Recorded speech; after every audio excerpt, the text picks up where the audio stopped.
Bismillahirrahmanirrahim. Alhamdulillah wassalatu wassalamu ala asrofil anbiya'i mursalin wa ala alihi wa sahbihi ajma'in. Amma ba'du. Pertama-tama, marilah kita panjatkan puji serta rasa syukur kita atas kehadirat Allah Subhanahu wa taala yang mana Dia telah memberikan kita nikmat berupa iman, kesempatan dan berupa kesempatan, kesehatan, dan masih banyak lagi iman-iman yang nikmat-nikmat yang Allah berikan kepada kita. Nah, salawat serta salam tak pernah kita lupakan buat Nabiullah Nabi Muhammad SAW yang mana ia telah memberikan kita, membimbing kita dari zaman kegelapan hingga zaman saat sekarang ini, yaitu agama Islam. Nah, langsung saja di sini saya akan menyampaikan presentasi yang berjudul Hajatul Insan ila Rasul, kebutuhan manusia terhadap Rasul.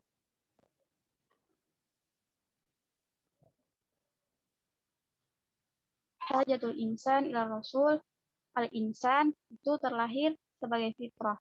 Nah, fitrah al-insan, manusia itu wujudul khaliq, ibadatul khaliq, hayatun munazzamah.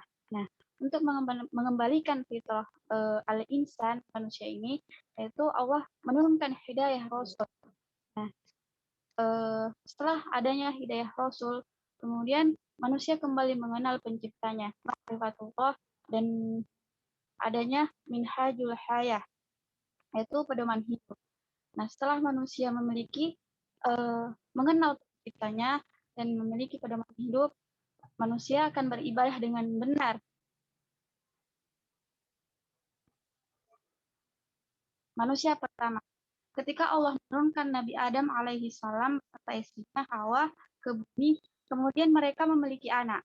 Nah, setiap kali mengandung, Hawa itu melahirkan satu anak kembar, satu pasang anak kembar, yaitu laki-laki dan perempuan. Nah, kemudian disyariatkan untuk diperkawinkan silang antara Qabil dengan kembaran Habil dan Habil dengan kembaran Qabil.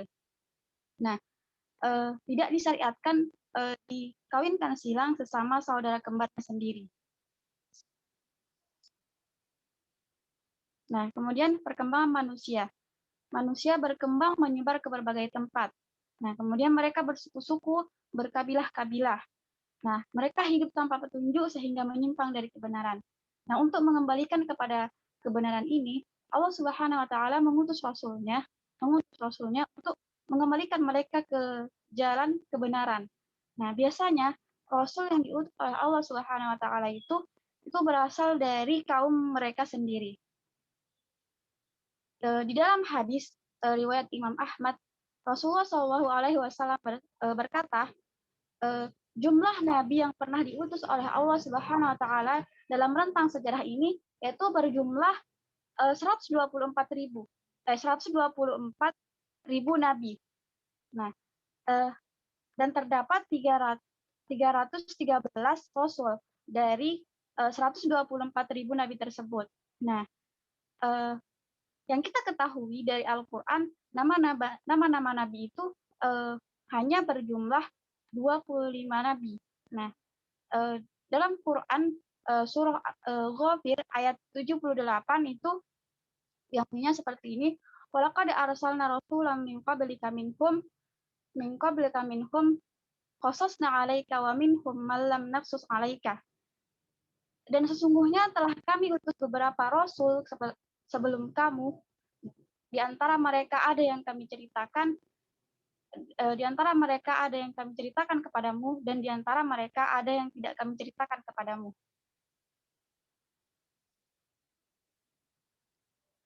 Al-fitrah, fitrah manusia. Setiap manusia dilahirkan dalam kondisi fitrah, kecuali orang tuanya lah yang menjadikan mereka Yahudi, Nasrani, atau Majusi. Hadis riwayat Bukhari. Nah, maksudnya di sini itu setiap manusia diciptakan oleh Allah Subhanahu wa taala dalam keadaan fitrah, di mana manusia itu bersih, suci, mempunyai kecenderungan untuk berbuat baik dan mengarah ke arah yang positif. Nah, itu mengarah ke arah Islam. Hingga lingkungannya lah yang akan mengubah mereka, membentuk mereka menjadi Yahudi, Nasrani, Majusi. Nah, apa saja fitrah manusia?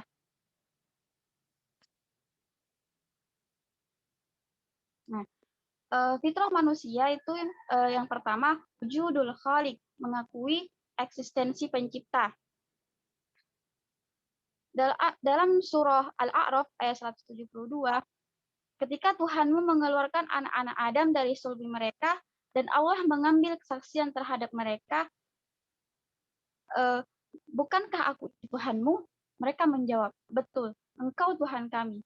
Kami menjadi saksi agar hari kiamat kami tidak mengatakan, sesungguhnya kami, Bani Adam adalah orang-orang yang lengah terhadap Allah. Nah, manusia pada dasarnya itu mengakui keberadaan penciptanya. Keberadaan keberadaan atau eksistensi pencipta ini merupakan sesuatu yang tidak dapat diingkari. Fitrah ini tidak akan pernah hilang. Yang akan terjadi itu akan tertutupi oleh kotoran-kotoran yang lain. Hal ini disebabkan karena tidak adanya petunjuk. Nah, tidak adanya petunjuk seperti inilah yang membuat manusia memiliki keterbatasan akal yang menyebabkan mereka itu salah menggambarkan sang pencipta. Ada yang menganggap pencipta itu terbatas pada satu kemampuan, misalnya langit, laut, gunung, awan, dan lain-lain itu pencipta dan pemeliharanya itu sendiri, berbeda sendiri. Maksudnya pencipta dan pemeliharanya itu berbeda-beda.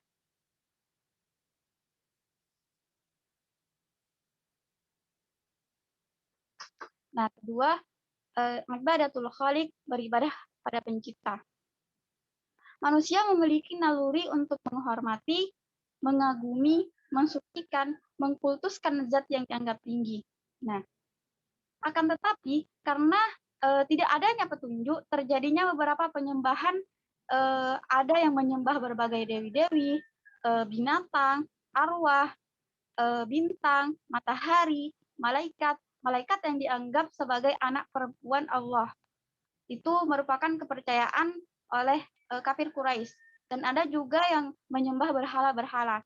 Ini terdapat pada surah ke-27 ayat 24 dan surah ke-39 ayat 2.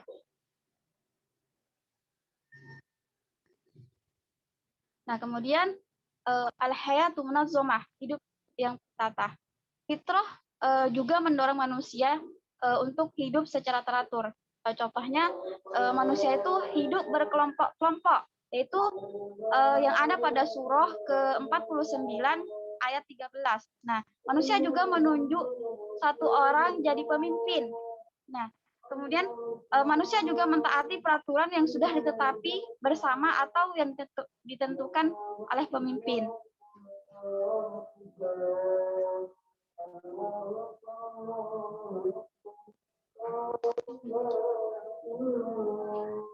Nah, ketika hidup tertata ini hanya saja itu karena ketidakada petunjuk itu mereka merasa lebih tinggi. Nah, dibandingkan yang lainnya sehingga adanya ashabiyah, fanatisme. Nah, teman-teman, sejarah mencatat berbagai bentuk fanatisme suku atau bangsa itu seperti bangsa Arya yang merasa dirinya paling suci, paling tinggi. Nah, begitu pula dengan bangsa Yunani. Nah, paham nasionalisme yang semula baik berubah menjadi nasionalisme yang sempit dan berlebihan. Nah, kemudian adanya kekacauan. Nah, ketiadaan petunjuk itu menyebabkan terjadinya berbagai macam kekacauan. Misalnya kekacauan dalam mempersepsikan sang pencipta, dalam peribadatan, dalam fanatisme, dan dalam penindasan terhadap rakyat oleh penguasa.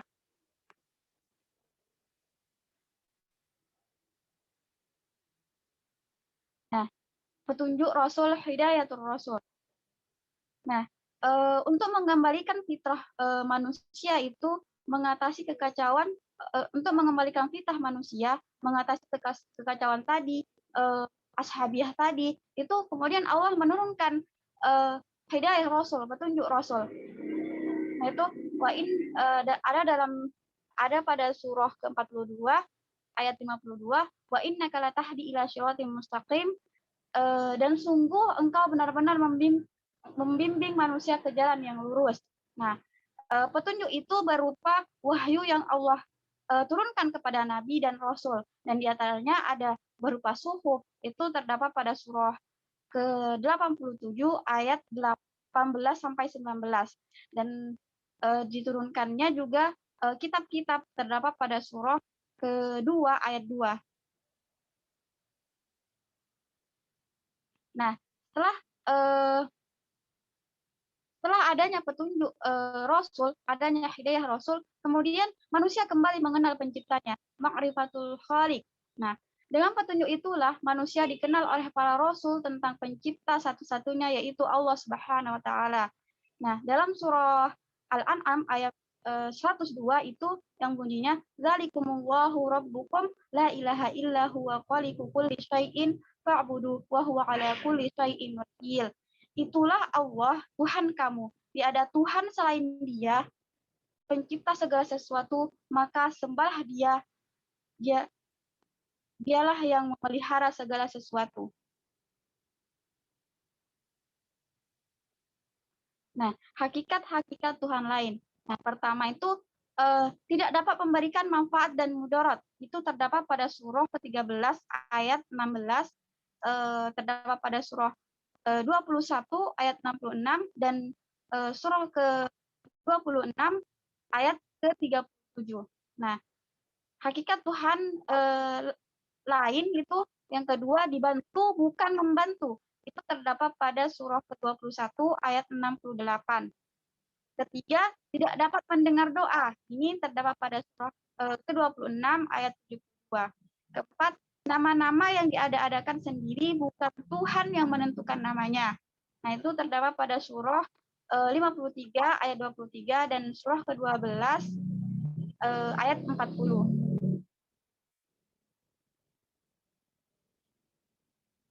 Nah, kemudian setelah adanya petunjuk Rasul, itu manusia itu mendapatkan pedoman hidup, yaitu minhajul hayah.